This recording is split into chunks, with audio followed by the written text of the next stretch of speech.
Hello guys and welcome to another episode of Jack of All Trading Cards. And today we're gonna be playing some Vanguard. Well, I say that, but it's just me who's gonna be showing you one of my accomplishments. I actually made a pretty cool deck uh for Vanguard standard. I don't play premium, unfortunately. If you guys want to see premium content, let me know. I'll whip up a deck, but for now it's almost always just gonna be standard. But yeah, so for Vanguard, I actually last weekend got third in a 4 box tournament. There were like 20 or so people there. It was pretty fun. It was somebody's birthday. He sponsored the boxes. The tournament was free. Everybody was happy, and I made cupcakes for him. It was a great time. Shout out to Mike if you're watching this for some reason. Anyways, I made a really cool deck. I got third with it, and I'm gonna do a couple things. I'm gonna show you guys a quick list. So a quick deck list, and then I'm gonna show you guys some combos. I'm even gonna show you guys a weird ruling that that I encountered, and I had to email Bushiroad about, which is really weird. Um, so let's start with the ride line. I guess we're running the Blaster Dark ride line. So there's Fullbau, Blaster Javelin, and Blaster Dark. So you run this ride line. This is mainly a meta call against Bruce. So against Bruce, you get to, if you go first, retire their starter. And against Bastion as well, if you go second, you get to retire whatever they call off the top on their grade 2 turn. And the same deal with Magnolia. So really solid cards here. Plus, there's a combo later that I will show you guys that involves the Blaster Dark Twin Drive, which is pretty fun and satisfying. So I like this better than the regular ride line for Hexaorb because of, I said it's a meta call, and I just like it better. And then the grade 3 we're running in our ride line is, of course, the girl herself, Hexaorb Sorceress. So her skill is really nutty. She pumps up the powers of your lanes really high. And the other effect is when you Persona Ride, she gets triple drive and you get to stack your deck. So yeah, really good cards right here. I highly recommend them. Next up, for our grade zeros, of course we're running our 1 over trigger. She's good. It's good when you see it. Statistically, Hexaorb is the deck that can trigger this the most. Although in the tournament, I never triggered this offensively, at least not even once. Throughout the course of the whole tournament, which is like 5 best of 3s, right? Which is baffling how I did not trigger the over trigger at all. But I did trigger it defensively a couple of times, which is nice. And yeah, nothing much to say here. Oh no, I lied. It did trigger once at grade 2. It was at grade 2 and I only had like 1 extra dive because of my rear guard. Of course, we're running 4 heals. Pretty much mandatory in any deck. Heals are good to save your ass and just to relieve a lot of pressure coming to you. This is just going to be a quick rundown of the deck. 4 fronts, 4 of the 20k fronts. There's also a combo with the front that I'll show you guys later, but for now, all you need to know is defense is good, 20k fronts is good. And then 7 crit.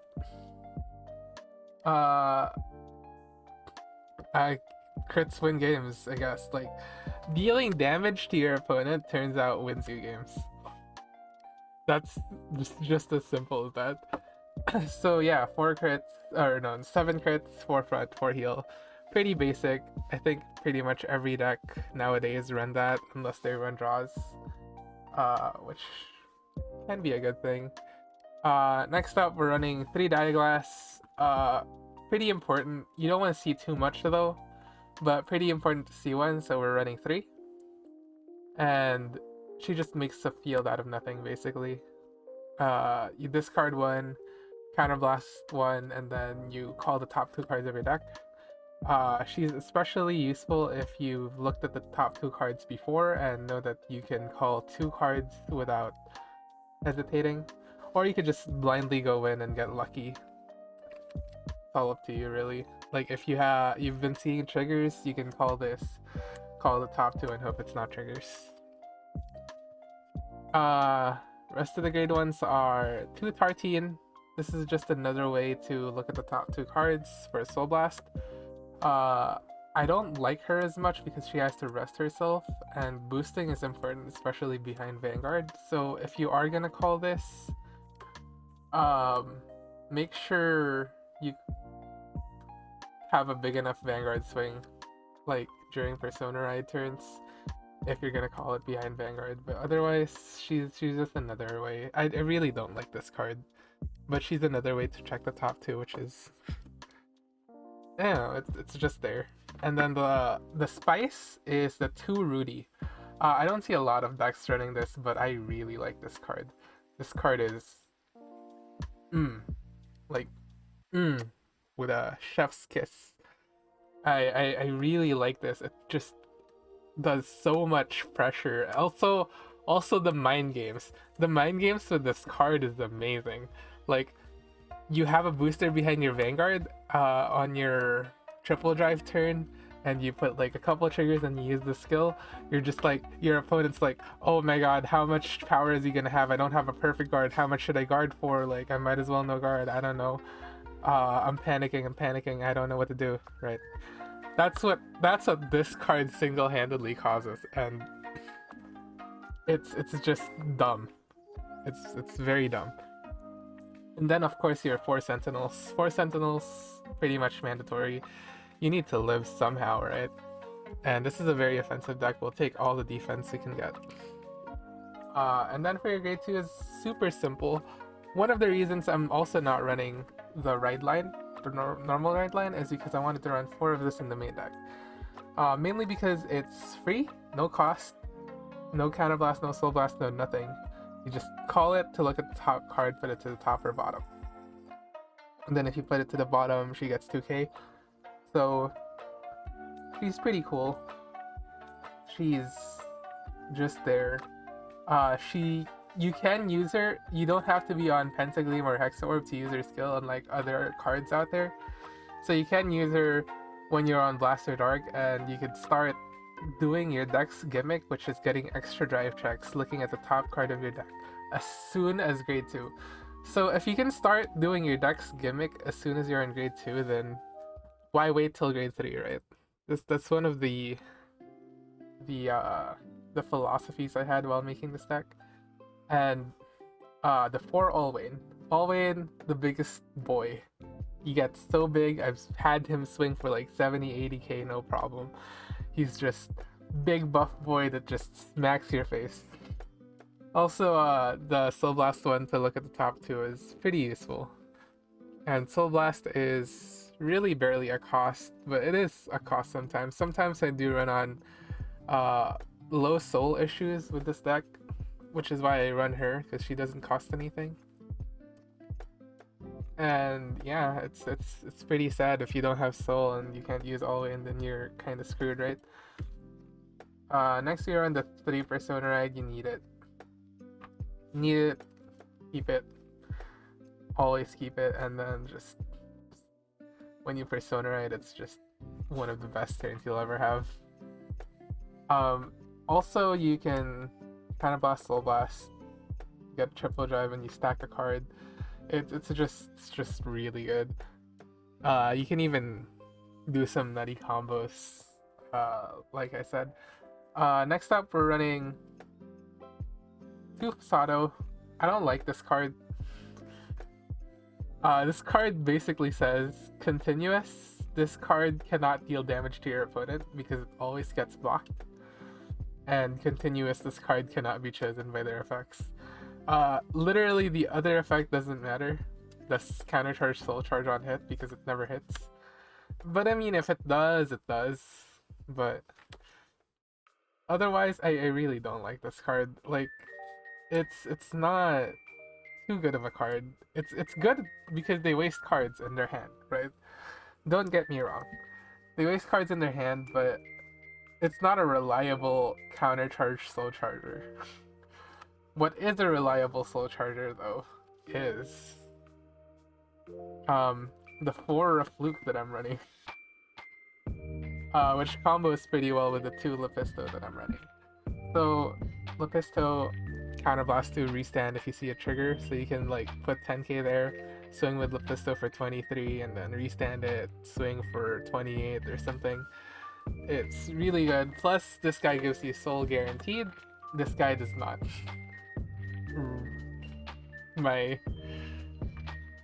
Also, it's like more budget friendly, I guess, if that's even a thing. But yeah, that's it for the whole list. This deck was pretty fun to play. I did play it. I got third with it.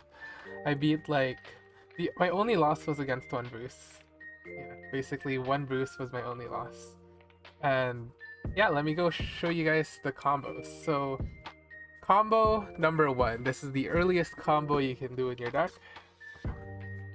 is going to be the Blaster Dark with a Twin Drive. And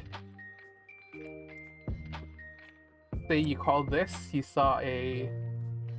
can call a Pentagleam on the rear guard, and then you call it. If it's a trigger, you keep it on top, you Twin Drive, you guarantee a trigger plus something else. And then if you didn't call, or if you didn't see a trigger and you put it to the bottom, you can even do something like this, which makes a 10k Twin Drive and a 20k lane, because she will get plus 2k. And then this will be 8. Also, you don't be afraid to call this and like commit this early, because it's not an on-play skill. That's one of the reasons why I put her here, is because it's not an on-play skill and you can even rush with it early. So you can have a 20k lane on your grade 2 turn with Twin Drive, and yeah, it gets nuts. So that's one of the combos.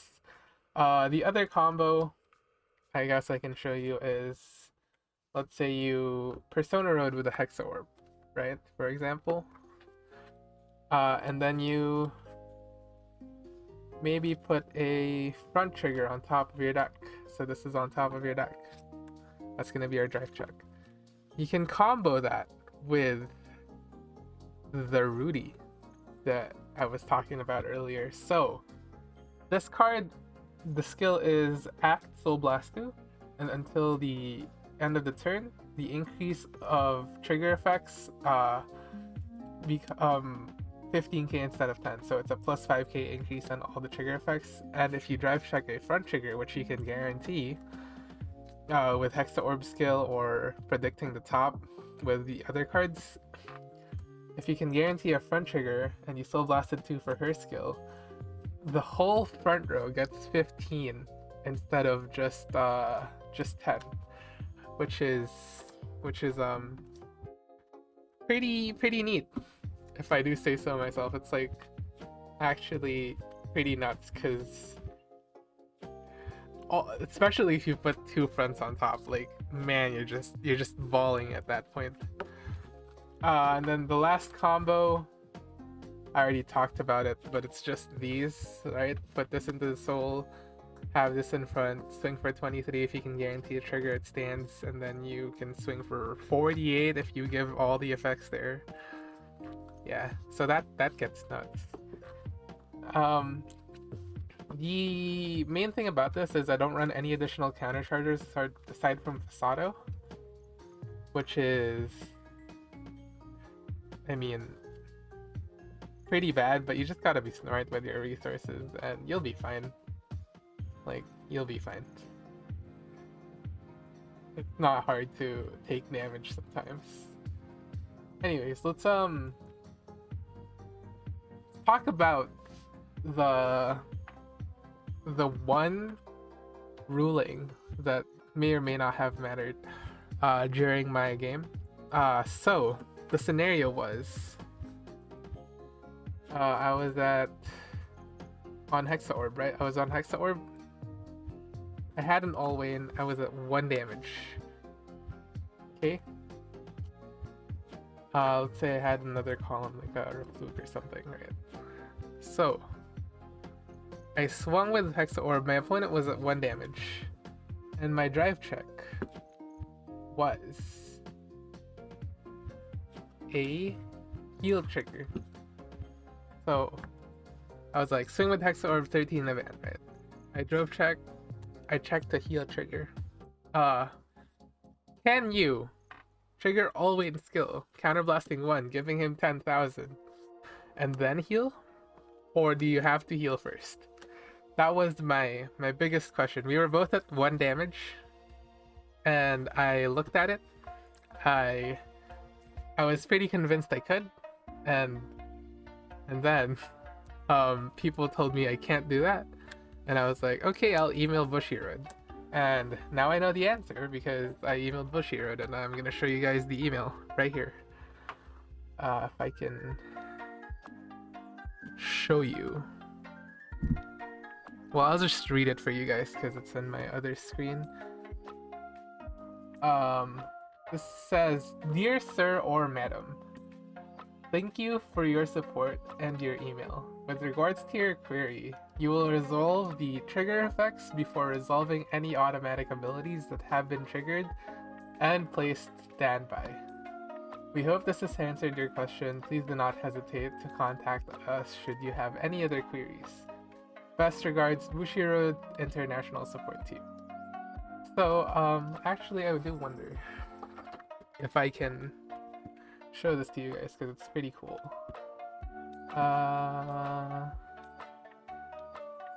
That's the window capture.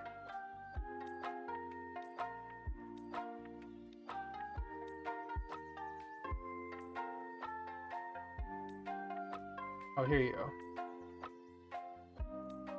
So,